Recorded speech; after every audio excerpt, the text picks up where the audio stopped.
Pakistani politics isn't just about personalities and policies, it's about violence too. And the question lots of you are asking is, how can democracy function when people are dying day after day? Well, we're going to be live in Islamabad and also in Karachi. And wherever you're watching, if you have an interest in Pakistan, you're very welcome to get involved. In about 15 minutes' time, we'll talk about Guantanamo Bay, because President Obama says he wants to shut Camp Delta. Lots of you want to talk about this. This is our phone and Twitter.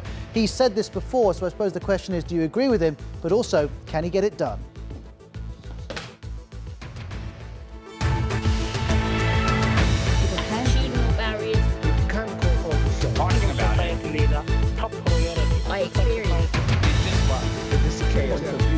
People are going to want to know. Let's just say something.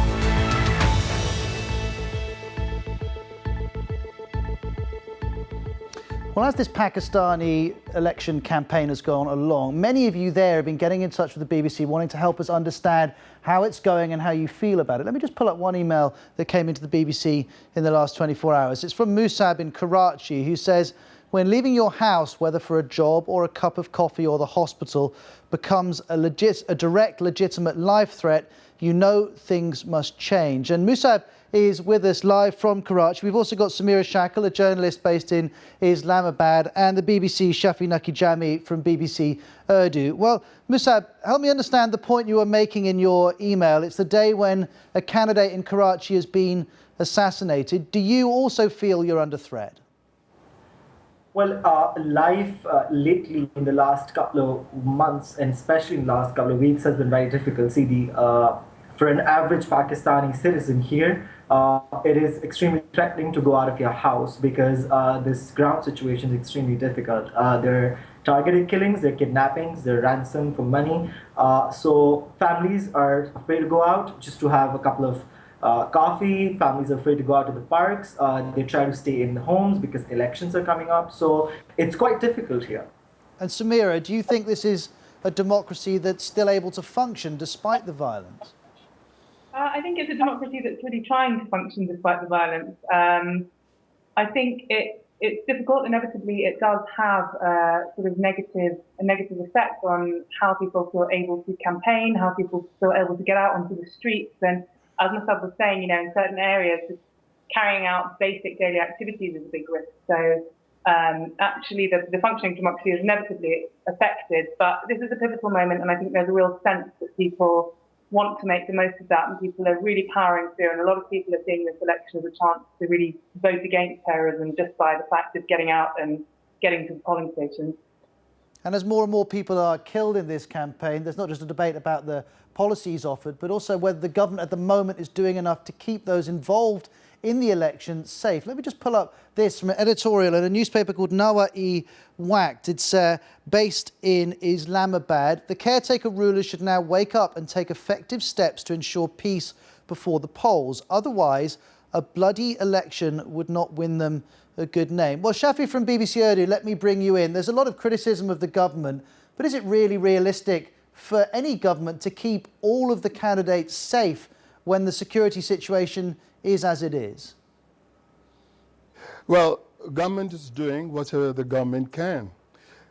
Blaming the government entirely, I don't think it is fair. Because if you are fighting a guerrilla warfare, and all these attacks are in the style of guerrilla warfare, no one can control that. And especially against the threats, open threats from Taliban, that they will not let at least few parties to contest freely their election campaign. ANP, MQM, and PPP. All these three parties have been warned. Their offices being attacked, their candidates being attacked and killed.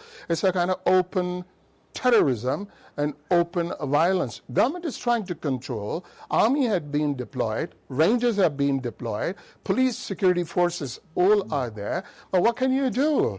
But what is required now, it's such a complex situation that people have to calm down. Media has to concentrate on certain things and let the government do what it's best to do. And all the political parties, if they are united against this campaign of violence, I think the result can come. It's a complex situation, Ross. Trust me. It's not that easy what any newspaper is writing or what you are watching and seeing.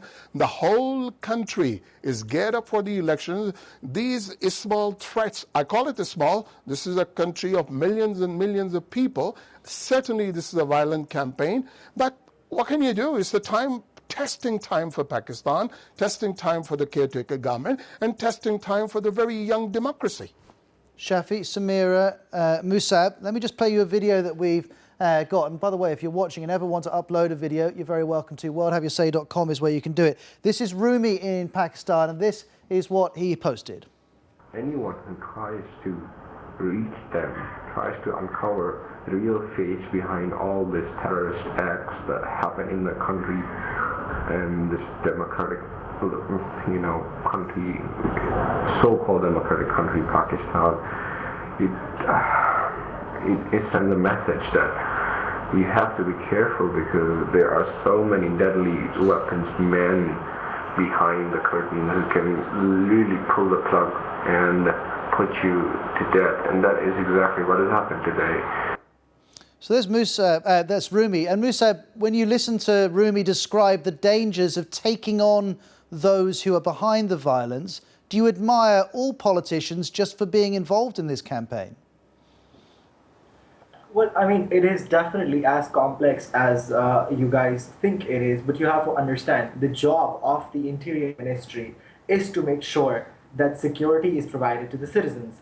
If they are unable to, or if they say it is impossible to provide security, then that clearly means that the government is not doing its job, whether it's the interim government or whether it's the previous government which fulfilled its 5-year term for the first time. They clearly do not have implementation. Law is just not implemented across the cities in Pakistan. So ultimately, it's about a failure of the administration, of the security agencies. Why do we see troops being deployed across the country?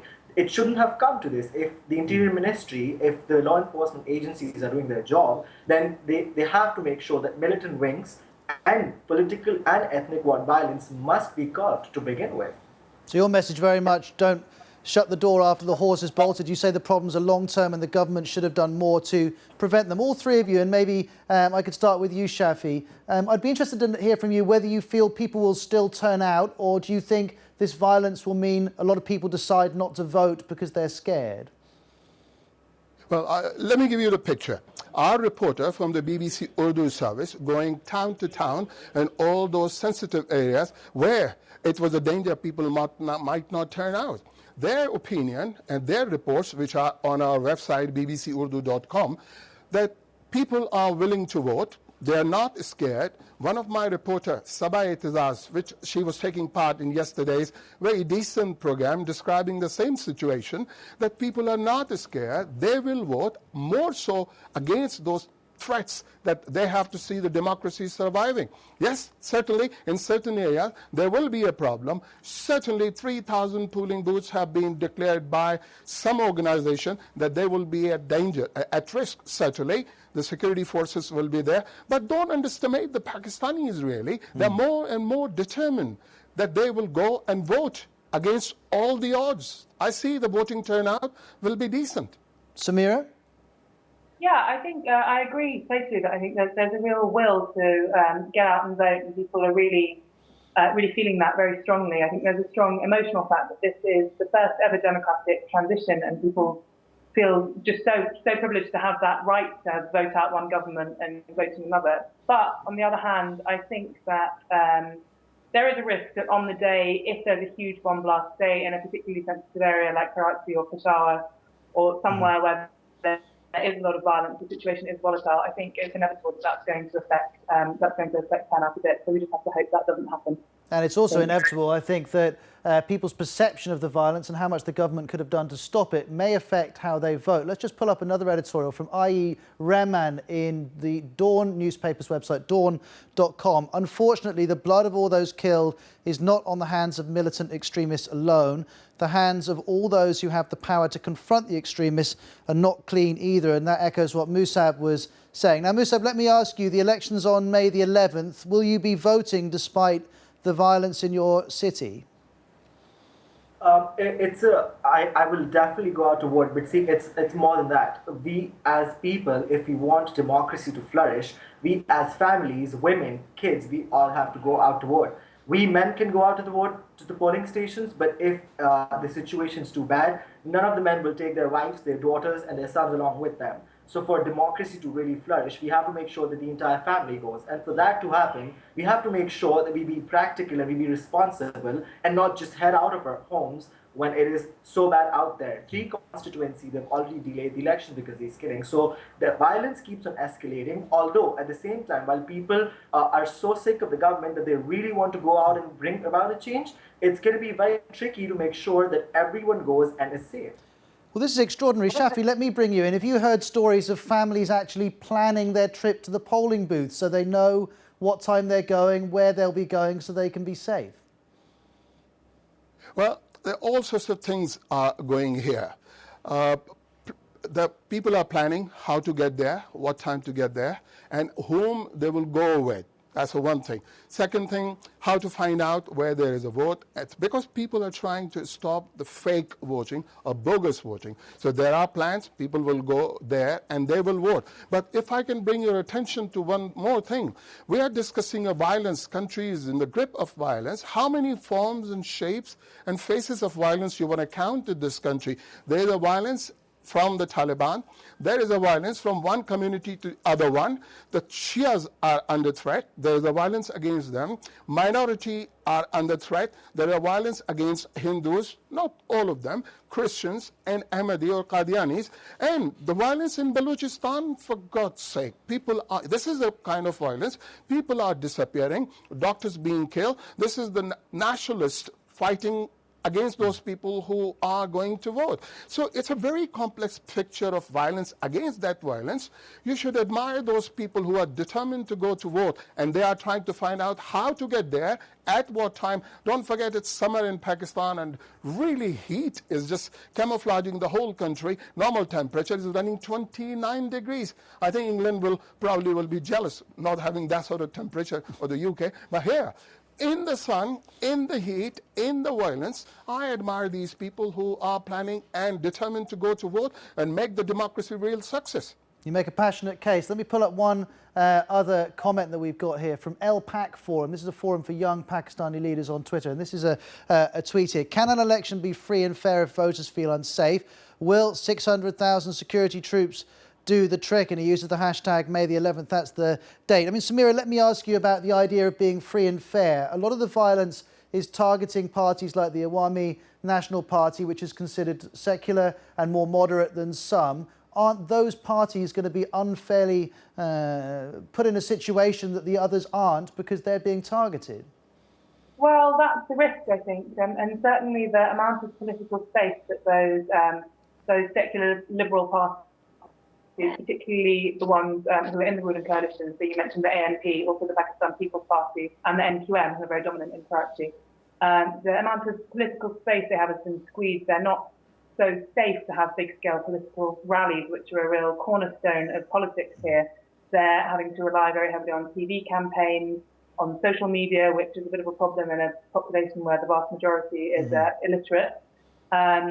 And much smaller gatherings. So it's not that they're not managing to campaign, but the space they have is squeezed, and those parties who haven't directly criticised militancy by name, or even those who support it, the apologist parties, they are much freer to campaign and go out onto the streets without risk of death, basically. And that's an interesting point, isn't it? One you made to me earlier on BBC World Service Radio about which politicians will actually name militant groups or not. Some people want all the main politicians to point the finger at these groups. Samira, very good to have you on the programme. Musab, thank you very much for emailing us, and we're glad to get you on. And as ever, Shafi from BBC Urdu, thank you very much indeed. Now, just while I'm talking to you, let me just pull this up.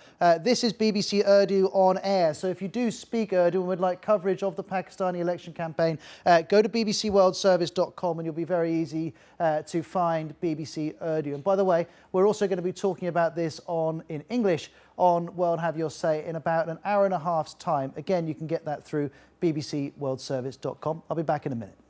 Talking about it. Let me say something.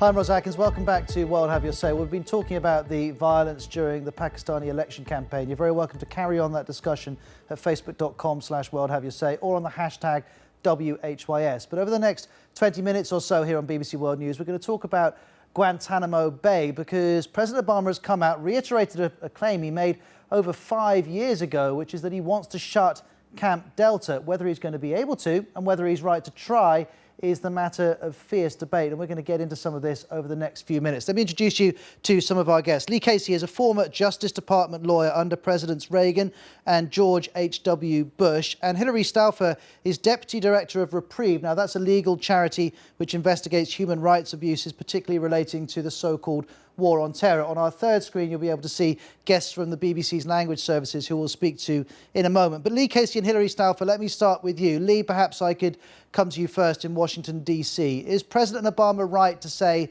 now is the time to shut this camp? Well, I don't think so. I don't think he will be very successful in his efforts to shut it. It serves a critical purpose. It keeps certain very dangerous individuals out of the war. And it also keeps a number of what you might call foot soldiers from returning to the battle. And it, therefore, really, we can't do without it. Hilary? I disagree completely. It is the time to shut Guantanamo, and it has been the time to shut Guantanamo for over 5 years now, if not for over 11 years, how long it's been open.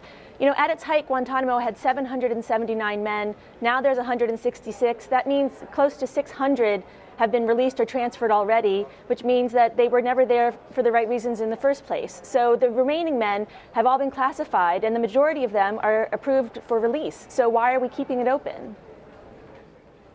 Lee? Well, I think, first of all, with respect to those that have been released, a decision was made that those individuals could safely be released, that they could be reintegrated into civilian society, or at least released to governments who would monitor their activities, and so they were not such a danger. There are indeed people at Guantanamo now who have been also cleared for release. The problem is that it has been impossible, as I understand it, for the administration to find a country that they could be sent to that would be both willing and able to keep a watch on them and to reintegrate them into civilian society. And so that is why a large number of people who have been cleared have not actually been released. And so long as this conflict with al-Qaeda goes on, we are going to need a place to house certainly the people who have not been cleared for release. And Guantanamo is the best possible place. It's not the best possible place, though. They should just be transferred and tried in civilian courts. There's no reason they can't be transferred and tried in civilian courts. There have been over 500 terrorism trials in the New York City federal court system. There's no reason these men can't be transferred and tried in regular courts. And the ones that have been approved for transfer, the administration hasn't tried very hard to find anywhere that can take them. They could immediately get rid of 30 men tomorrow if they lifted the moratorium on Yemenis. The Yemeni government wants their men back. And the recidivism rate is actually very low. Since Guantanamo took office, it's something like 4%.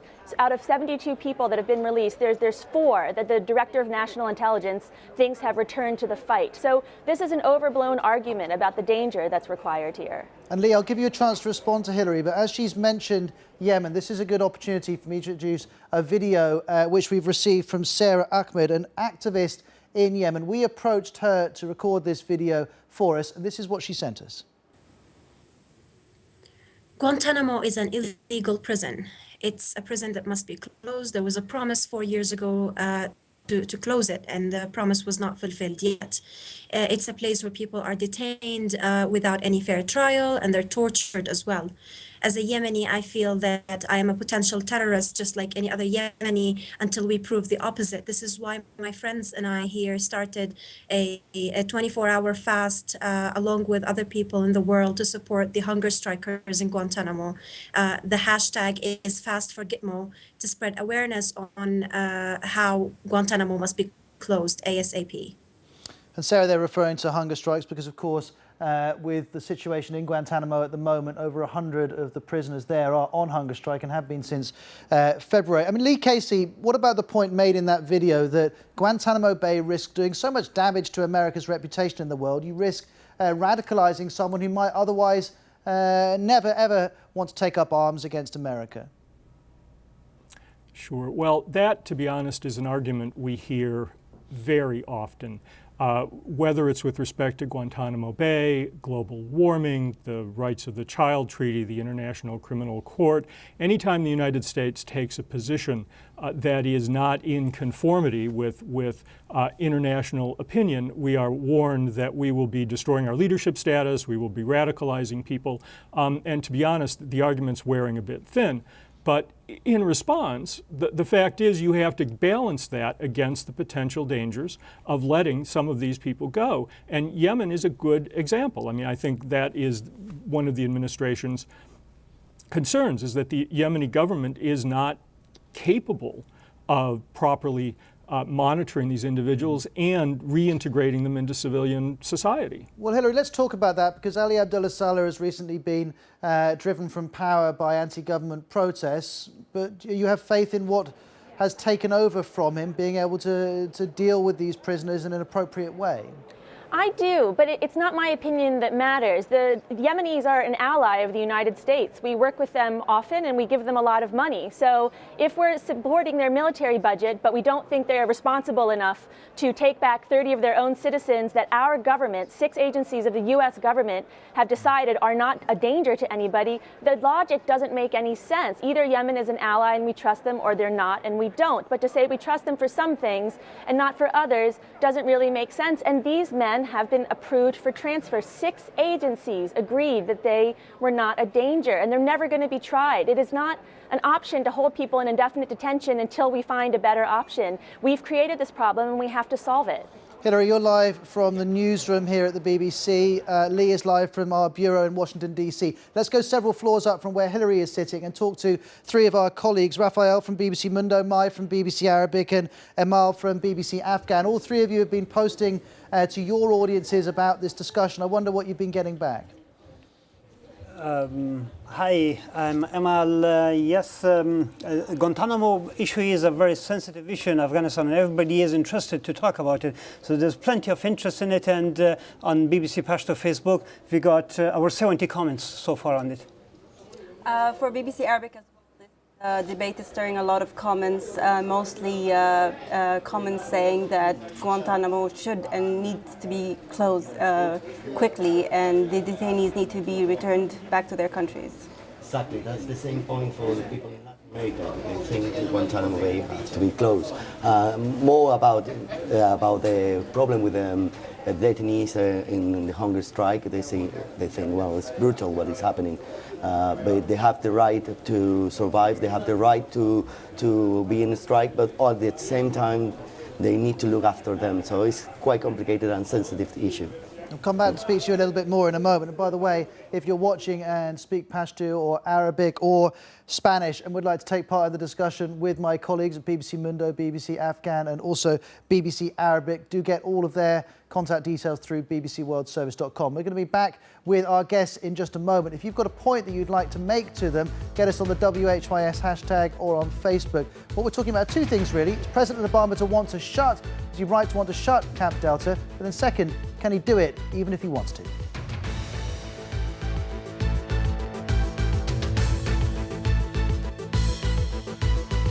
Let me say something.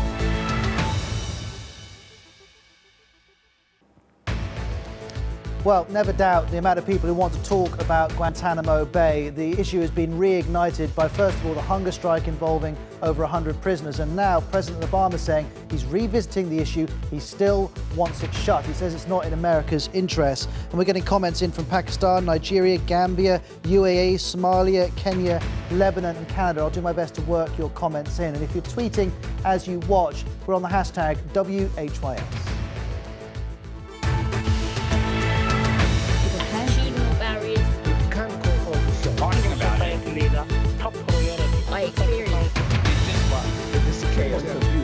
People are going to want to know. Let me say something.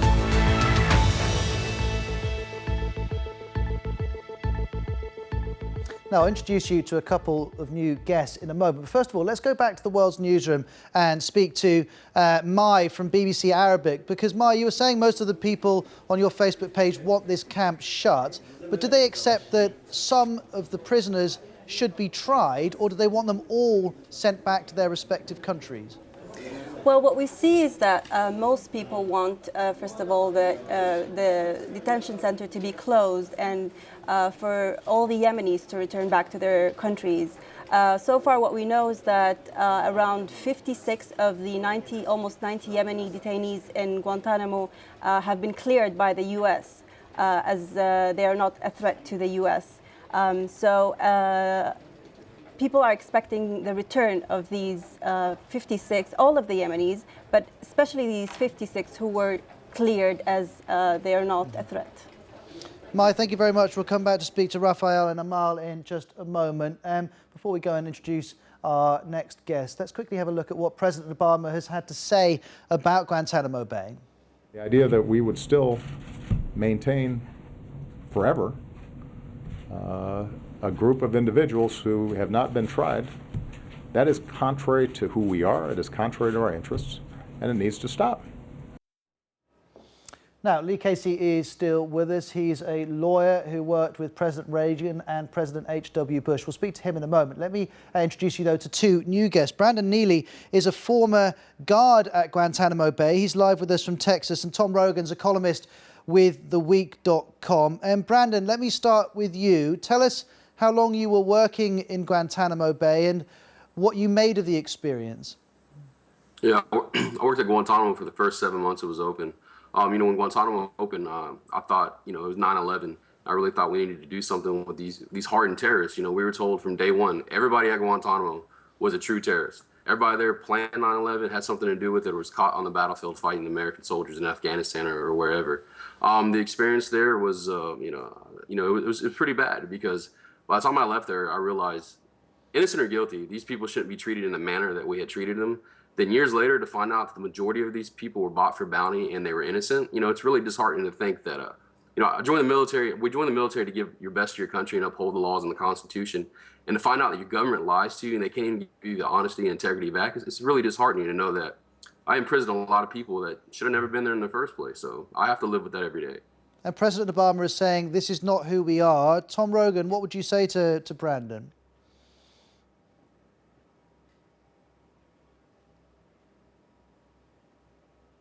Tom, we can't hear you at the moment. We're just going to clear up your sound. Well, Lee, I'll ask you the same question. You'll have heard what Brandon was saying. What do you say to him?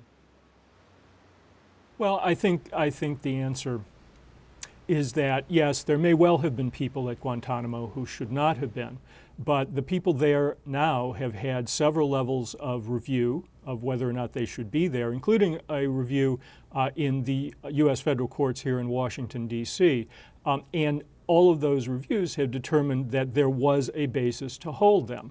And when you say someone is no longer dangerous, that doesn't mean they are no longer a danger.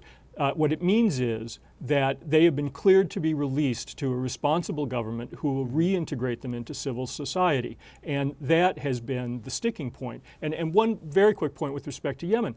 The fact is our foreign policy or our relationships with other countries are often exactly that complicated. We have a good working relationship with them on some things.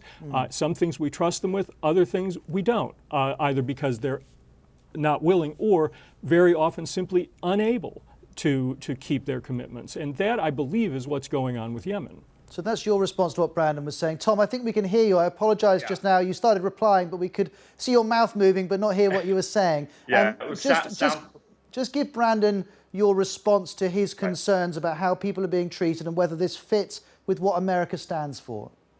Well, obviously, I haven't served at Guantanamo Bay, and I think Brandon obviously deserves a lot of respect for his service, as all the members of our military do, for serving in that difficult place. But I've spoken to a number of different service personnel who were at Guantanamo, and they've come away with very different understandings. Understandings where they would say that the detainees were treated with respect and treated in accordance with the best of American values. And the addition that I would point to that from more of an analytical point of view is that a lot of the detainees at Guantanamo, from my perspective, really see their imprisonment there as a strategic opportunity. And you see that in the hunger strikes that are going on at the moment. You see that in the allegations that are made quite frequently, and I would say mostly false allegations about misconduct concerning U.S. military How do you personnel. know they're false? I'm curious. How would you know they're false, one way or the other? I'm sorry, what did you say? How would you possibly know if they're true or false? How can any of us judge that? Of course, ultimately, that's a very good point. And what it comes down to is, how do we see the U.S. military? I mean, all my interactions with the U.S. military in various levels, whether people have their individual disagreements or agreements with government policies, my interactions with U.S. military personnel have led me to the firm conclusion that the U.S. military is an honorable institution staffed by men and women who are dedicated not only to the defense of their country, but to the defense of the values for which we as Americans abide. And again, as you say, you don't know, but it comes down to that element of trust. Who do you want to believe? And to be honest, I'm more preference to believe a U.S. military officer or non-commissioned officer rather than someone who I believe is most likely a terrorist. Well, that's an interesting point, and everyone watching, I'm sure, has got a view on who you trust for information on Guantanamo. I'll go back to Brandon in just a moment, who's live with us from Texas, to respond to the points that Lee and Tom were making. Let's quickly bring in our colleagues in the World's Newsroom again, because I think they've got some points you want to bring in. May, you were saying that why the prisoners went to Afghanistan but they're not allowed to Yemen. I believe one of the reasons is that in Afghanistan, those Afghans who were arrested, majority of them were not Taliban later on proved. A few of them who are from the Taliban or high-ranking Taliban, they're still in Guantanamo, but those who are not, they are they're back in Afghanistan. So probably that's, and the Yemenis, majority of them were arrested in Afghanistan or in Pakistan. So. Well, regardless, I mean, if the U.S. government has seen or has deemed that 56 of those detained are cleared, are not a threat to them, then I think they should. A lot of people say they should have been sent back to Yemen, and they wonder why is Yemen the only country that is, a different case. Yeah. Afghanistan or Somalia, are they more stable than Yemen? But again, the argument is that those who were arrested in Afghanistan, they were not from Afghanistan. So what on earth they were doing in Afghanistan? Why they were in Afghanistan in the first place to be arrested and sent to Guantanamo? Well, again, regardless of that, a lot of people believe that they have the right, first of all, to be tried, and if they've seen that they don't have any links to Al-Qaeda or terrorist groups, then they should be sent back. And Mai, I can hear you talking about whether they should be tried or not. Let me just jump in here, because this is a crucial point. Whether people can get a fair trial if they're shifted from Guantanamo Bay to civilian or military courts in America. We can just pull up a comment on this very issue. Eric Kane, writing at motherjones.com, which is an American website, says, is our justice system so frail that trying a terrorist here at home would somehow threaten the very foundation of our society? Well, Brandon, let's bring you in from Texas. Do you have faith in the system in America, mainland America, to be able to deal with these prisoners? Yeah, we've proven time and time again that this country could try true terrorists and lock them away. You know, we had a foundation, we had a time that we could have showed the world that our judicial system and our legal system worked after 9/11. We could have brought people here, tried them in federal courts, and the courts and could have been over by now. And they could have had their punishment. But, you know, there's even a lot of 9/11 families that have spoken out and said, they should have been here by the federal courts, and they could have had some closure by now with their punishment. We dropped the ball, and the fact is, this is a mess that needs to be cleaned up. And just to go back to, whoever was talking about, they spoke to guards that work there, personnel. It's a lot different talking to somebody that works there when you're talking to a current affairs public officer or when they're still at Guantanamo. I could put you in contact with about 60, 75 other people that have worked there that will tell you a completely opposite story. If what we have to say is, not true, or the treatment there is not what it is, why, when people do speak out, because when we do leave this Guantanamo, we sign a non-disclosure statement. Why does the government threaten to prosecute us? Why do they, kick people out of the military for speaking out when it's negative? But if it's public, if it's positive publicity, it's fine. But when somebody like me speaks negative about Guantanamo or what happened inside, I get threatened with a lawsuit from the government. Why is that? Well, that's a whole other issue, but I appreciate you raising it. But Tom, I want to stick to this issue of whether these people could be tried in civilian or military courts in America. Why don't you have faith in the system being able to do that? Well, I have faith in the federal criminal court system. But the main point that I think we always seem to neglect here is that the individuals who are at Guantanamo Bay are not accused of criminal behavior. They are accused of illegal combat, war crimes. They were detained in Afghanistan and other battlefield locales. And if we're saying that they're supposed to be tried in the federal civilian court system, number one, we're rendering absurd the notion that war even exists, because these were terrorists engaged in the pursuit of political objectives by military mechanisms, albeit unlawful ones. And secondly, we're imposing a ludicrous, really ludicrous obligation on our military personnel to say to platoon commanders and, again, their senior NCOs and their support staffs that when they are in a battlefield situation, not only must they pursue their immediate tactical objectives, but they also then must gather civilian-level evidence that can be then applied in the federal court system. Okay, so you think the problems start from the problems actually start in the battlefield rather than in the prison as such. And just before we wrap up this discussion, Lee Casey, a question for you. Tom used the word ludicrous. Some of our viewers think it's ludicrous that the President of America wants to do something, but he can't do it because Congress won't let him. Do you think that is a strange state of affairs? No, that is the normal state of affairs in Washington. Presidents have opposition. And if the president and Congress are at odds, sometimes the president wins, sometimes Congress wins. On this occasion, Congress has made it virtually impossible for the president to bring Guantanamo detainees to the United States, but it has made it possible for him to transfer them overseas, but it has required him to take political responsibility for that, and he hasn't been willing to do that, probably for good reasons. Thank you very much, Lee Casey. Tom Rogan, thank you very much. And Brandon Neely, we appreciate your time as well. We've been getting an awful lot of comments. Thank you for those of you who've been getting in touch. You can carry on reading those at facebook.com/worldhaveyourSay. When we come back in a couple of minutes' time, we're going to talk about living on Mars. No, I absolutely talking about it. Jen, but let me say something.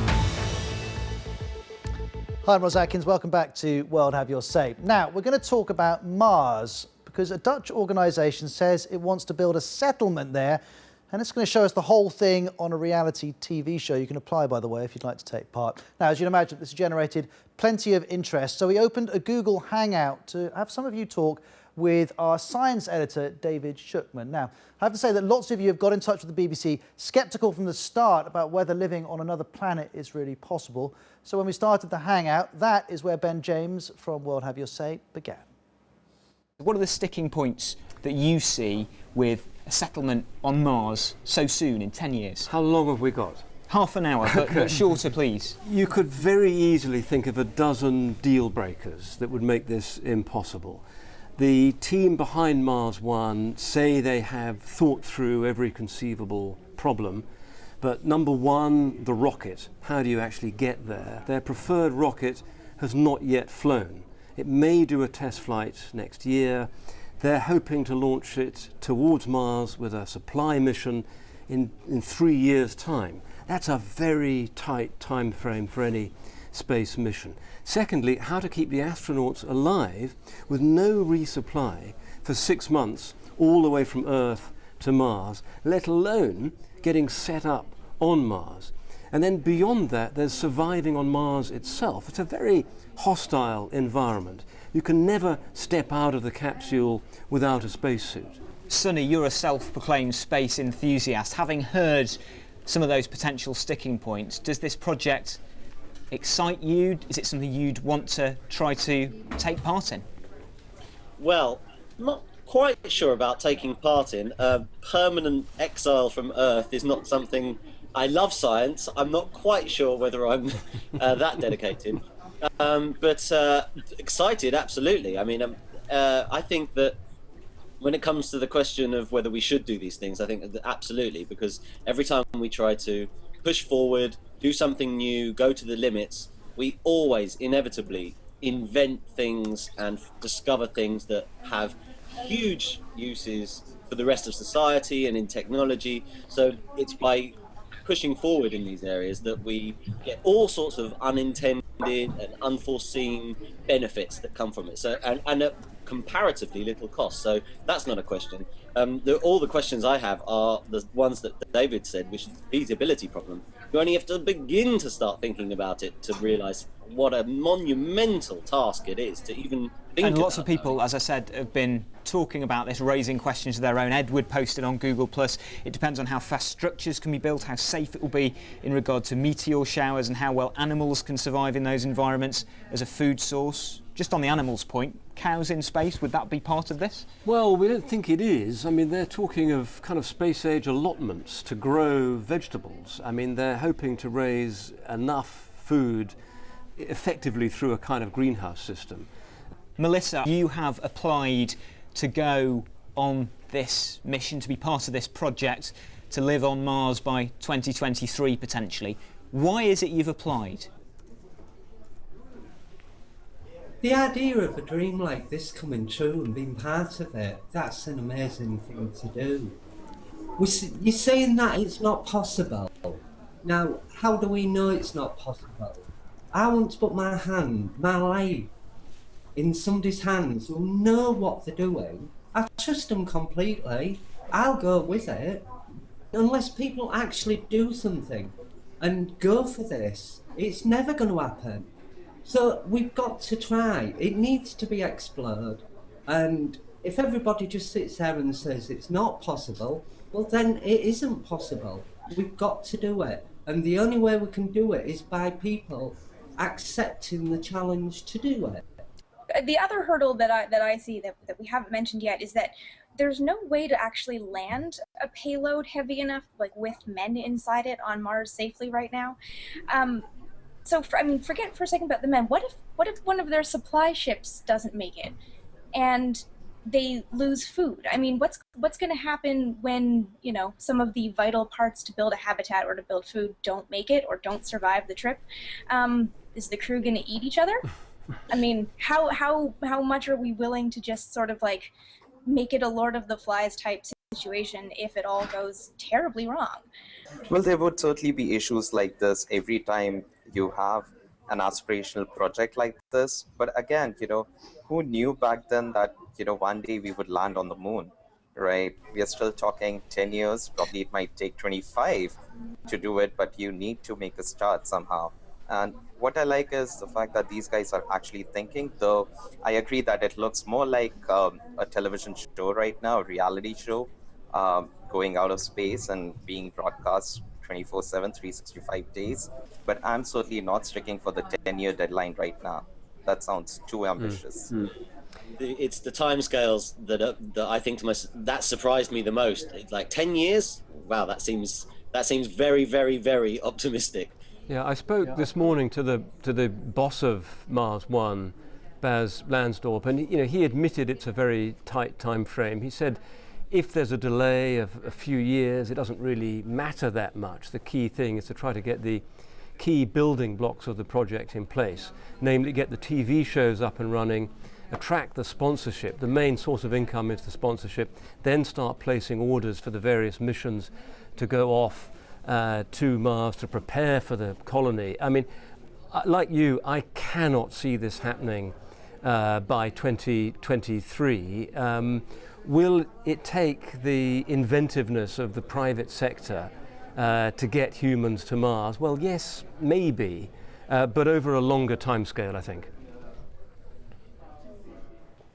Oh well, might happen in the end, you never know. Thanks very much to David Shukman, the BBC Science Editor, and to Ben James for hosting that Google Hangout. We'll be back at the same time next week here on BBC World News. Goodbye.